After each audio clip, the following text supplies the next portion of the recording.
Hello everybody, my name is Mario5514 and welcome back to another Splatoon Talk video. In this video we're going to be looking back at some of the previous updates in Splatoon 3's history as of version 11.1. With the next update being confirmed, we're going to be looking back to see how much the game has changed over the past 4 years since 2022. If you end up enjoying the video, hit the like button, and if you end up liking the video, consider subscribing, and let's get started as we jump into version 8.1. Patch 8.1 dropped on July 18th, 2024, as this update was continuing the trend that we saw with 7.2. I mean, unlike 8.0, which gave us a lot of new content, 8.1 focused on making changes to our weapons, as well as some bug fixes. And here's the notes the devs have given us, and oh my gosh, there's a lot to talk about. This update focuses on making changes to multiplayer balance and comfort of gameplay. For Brellas, we have made changes to alleviate a phenomenon where, despite enough time passing since opening the canopy on the player's screen, they would sometimes still be hit by their opponent's shots and be defeated. For most main weapon attacks, including those made with Brellas, whatever damage is actually dealt is determined based on whatever the attack hits on the screen of the player who made the attack. For that reason, whether or not the canopy is open on the other player's screen is important when blocking opponents' attacks with a canopy. Due to the time it takes for communication via the internet, it takes longer for a Brella's canopy to actually open on an opponent's screen than it does on the player's own screen. Additionally, due to the fix in version 2.1, for an issue where the animation of opening a Brella's canopy to protect from attacks happens slower than the actual defensive effect began. The timing for opening the canopy appeared quicker on the player's own screen. As a result, this made a phenomenon occur more frequently where, despite enough time appearing to have passed since opening the canopy on the player's own screen, they would sometimes still be hit by their opponent's shots and be defeated. In order to resolve this problem without changing the specifications of Brellas, we considered restoring the animation to how it was before version 2.1, but we determined that damaging the feeling of the current controls is the greater problem. After thorough consideration, we decided to fix this by reducing the difference in timing for when the player opens their canopy by speeding up the time it takes for the canopy to appear open on the opponent's screen. So this basically was like you could say there was like a netcode issue with Brellas, and it took us this long to fix it. I don't even know how long it was, or I don't know if this was really that noticeable for some people, but it was a big issue, unlike what it was in Splatoon 2. For other main weapons, we have made changes that bring out their strengths and make them easier to use for players who regularly use them. Among the special weapons, while we have made changes to increase the reliability of the damage-dealing effects of Reef Slider, we have slightly decreased the impact of the inking due to its explosion. For that reason, this is an upgrade when used to defeat enemies, but will make it slightly more difficult to use it to instantly ink territory again and again. Yeah, you're going to see what they did to the special, and yeah, it's something else here, and you're going to know why in a bit. For the ink vac, we have made it easier to use by alleviating a phenomenon where the ground or walls were not inked, depending on the impact position for the ink shot. Yeah, we're going to be talking about what happened there. For Super Chump, we have made it easier to combine with follow-up attacks using main weapons by shortening the time for opponents to defeat with the decoys. For Kraken Royale, by slightly extending the time required to charge, we have created differentiation between the use of charge attacks and jump attacks. Yeah, you're going to see what they did to this special here. It's sad. For the Trizuka and Inkjet, we made changes to get the damage efficiency toward the Big Bubbler closer to that of other special weapons. Yeah, you're going to see what they did to these two specials. It's kind of dumb. Beyond that, we have made other changes to improve gameplay comfort, including changes to prevent unintended signals from being sent in certain situations, changes to alleviate the issue of scattered weapons and gear blocking sight, and changes to stabilize the display when an opponent is at the edge of a height difference. So those are just some like quality of life changes, as well as some netcode kind of fixes there, which I think are nice. Also, if you guys read the last note there, here's what it says. We plan on releasing the next update at the end of the current season. In that update, we will make changes to multiplayer balance, including lowering the abilities of select weapons. Yeah, I'll talk about that in the next video. Keep that in mind. Nintendo. Alright, with that being said, let's see what the devs have given us in this update.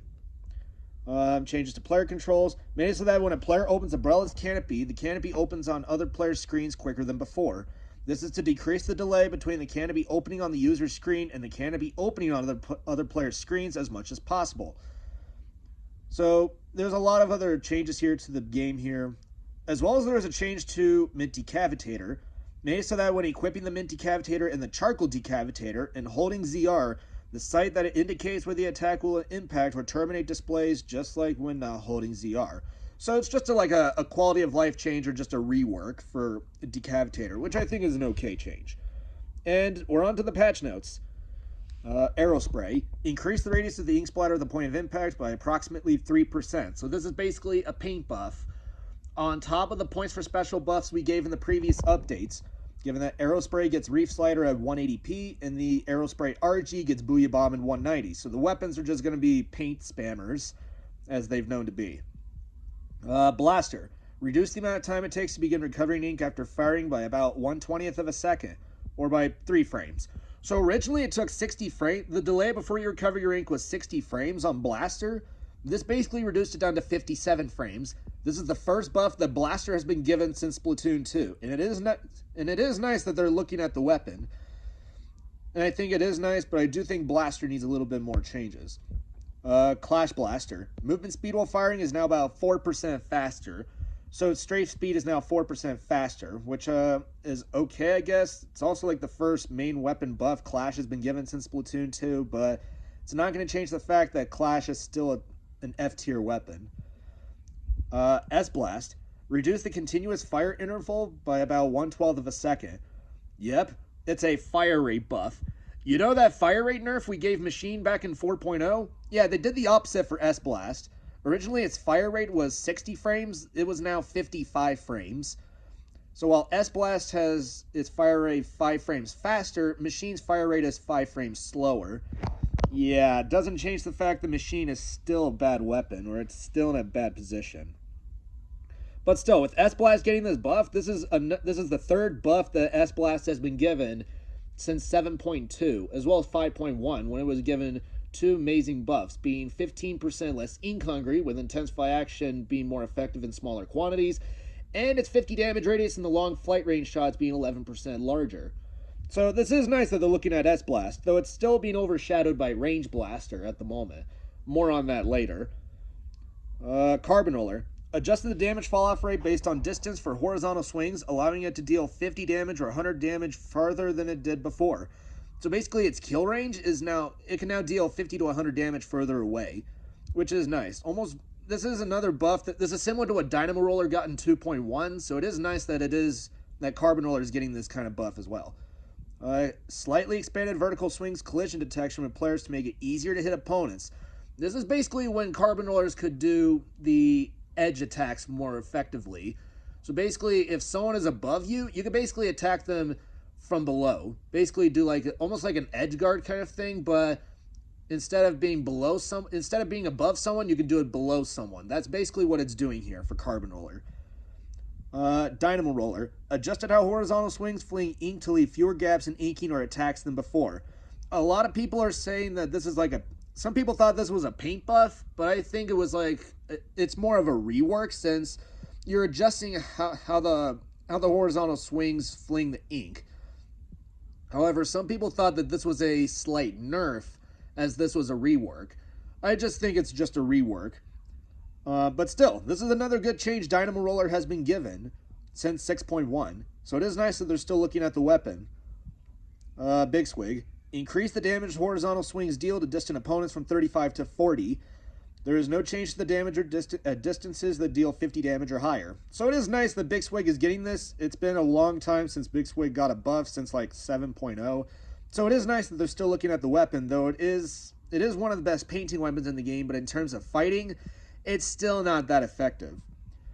Ink Brush. Slightly expanded the collision detection with players for the ink flung when swinging the brush to make it easier to hit opponents. So basically, the ink globs are slightly bigger. This was also given to Octobrush, so Octobrush and Ink Brush got a mutual buff in this update, which is actually nice.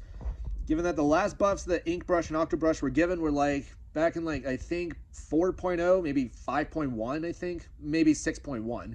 Those are the last buffs that I know of that Ink Brush and Octobrush were given. So it is nice that they're looking at Octobrush as well as Ink Brush. Dowser Dualies. Reduce the amount of ink consumed when firing by approximately 14%. and reduce the amount of ink consumed by dodge rolls from 12% of the ink tank to 10%. These are the first buffs that Dowsers have been given since they were unveiled in 7.0. And it is nice that Dowsers got these buffs. There's going to be more for these weapons later. These are the first buffs, and it won't be the last. Recycled Brella. Reduce the time required for canopies lost by being launched or broken by an opponent to recover by about 1/3 of a second. I mean, the canopy already recovered fast, so now it's going to be it now can recover its canopy 1/3 of a second faster than before. So it's basically going to recover faster than what we see on Undercover Brella, which is just crazy, all things considered. But still, it's the first buff the Recycled Brella has been given since it was unveiled in 7.0. Same with Dowsers. So it is nice to looking at both of our new weapons, which were unveiled in the previous updates. No sub-weapons. Specials. Reef Slider. Increase the radius of the explosion area that deals 70 damage by about 10%, which is actually a nice change for it. However, in exchange, decrease the radius of the ink splatter from an explosion by about 5%. Originally, the paint radius of the explosion was originally 8.5 units. This basically reduced it down to, I think, 8.075 units. So this was basically toning back what was known as slider cheese, where basically Reef Slider could just paint a whole lot, especially in splat zones, where this special is just wreaking havoc on, especially in X-Battle splat zones. So it is nice that they're toning back Reef Slider, and these won't be the last changes Reef Slider will get. Ink Vac. Made it so that when the ink shot impacts a wall, the explosion will also ink nearby ground.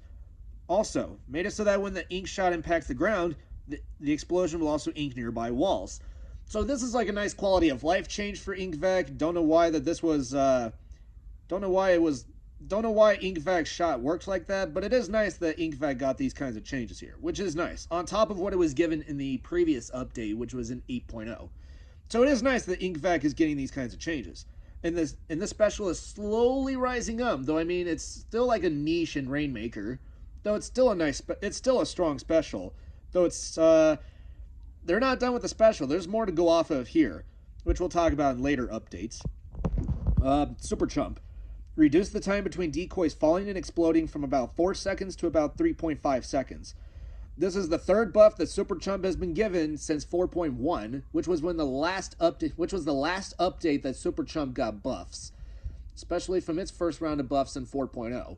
So it is nice that Super Chump got these changes, but I do think Chumps need a little bit more since, Tent Missiles are still fine, as well as Triple Ink Strike and Booyah Bomb in terms of displacement, as well as paint. But still, Super Chump can still paint, but people could just easily shred through them like they're tinfoil. But still, it's another decent buff. We'll take it. Trizuka. Decrease the damage dealt to the Big Bubbler to about 67% of what it was before. Same with Inkjet. Decrease the damage dealt to the Big Bubbler by direct shots and explosions to about 67% of what it was before. The actual numbers were actually smaller. It deals 33% less damage to Big Bubbler. Don't know why that was the case there, but whatever, I guess. I mean, Inkjet was already falling off in 4.1 ever since it got its nerf, and yeah, it easily gets countered not just by Pencil, but most of the midlines such as Range Blaster and Slosher. So this is basically like, why are we even doing this kind of thing? Even for Trizuka, given that the special is still considered a top tier with Tacticooler. And last up, Kraken Royale. Increase the amount of time to finish charging up a charge attack by about 1/12 of a second. Originally this took 30 frames to perform a charge attack, now it takes 35 frames to where we see it as today. This right here is what pushed Kraken Royale from being a decent special to just not a good special. I mean, it's still good. We do see it every once in a while, but I mean, it's not as good as it once was. And weapons such as 96 Gal Deco and CRB started to drop off at this point, even though they were already dropping off in favor of Squeezer, given that Squeezer is still very powerful and very oppressive at this moment. And points for special changes are pretty brief. Only 2 of them, and they both have Kraken. Krakon Splat Roller will get Kraken Royale at 170, and Blob Deku will get it at 190. I mean, people were questioning why this was the thing here, but I guess these were buffs, to compensate for the Kraken nerfs. And yeah, that's basically it for the changes. However, we also have in X Battles changed the conditions for players' current tentative rankings during a season to display on screen from within rank 3,000 to within rank 50,000. which I think is a nice change here. However, in Clam Blitz mode, made it so that when a player throws a clam or power clam into the goal right before it closed on their screen, the count will progress and the goal will open up again, even if that point of the goal was already closed on the other player's screens. So as long as within a certain amount of time since the goal closed. So originally there was some kind of a bug where if you threw a clam or a super clam into the goal and then it just went right back up like it closed up, it wouldn't count as a score. The score wouldn't count. So they basically fixed it to where if it's just about to go up or it's just about to close and you throw a clam in there, it'll drop right back down and the timer will be extended a bit, allowing you and your teammates to continue scoring until the time runs out and the goal closes. So it basically fixed that issue there, which is nice. But Clam Blitz is still the worst mode in the game. Other changes here, which consist from just normal battles as well as in Salmon Run. We also have some bug fixes to our player controls here. Fixes to multiplayer, as well as a change to Salmon Run, to story mode, side order, and the Splatfests, as well as some other fixes shown here. And that's it. That is 8.1. This is another good update that we've had in a while, like we've seen with 7.2. 8.1 changed things a lot, but I do think they could have done a little bit more in certain areas. But this is a step in the right direction, similar to what we saw not just with 7.2, but also with 5.1. So it is nice that they're doing all these changes here, but reason behind this is because we're slowly approaching the end of Splatoon 3's update cycle, which we'll talk about in the next video. Keep that in mind. Thank you all for watching, and I will see you all next time.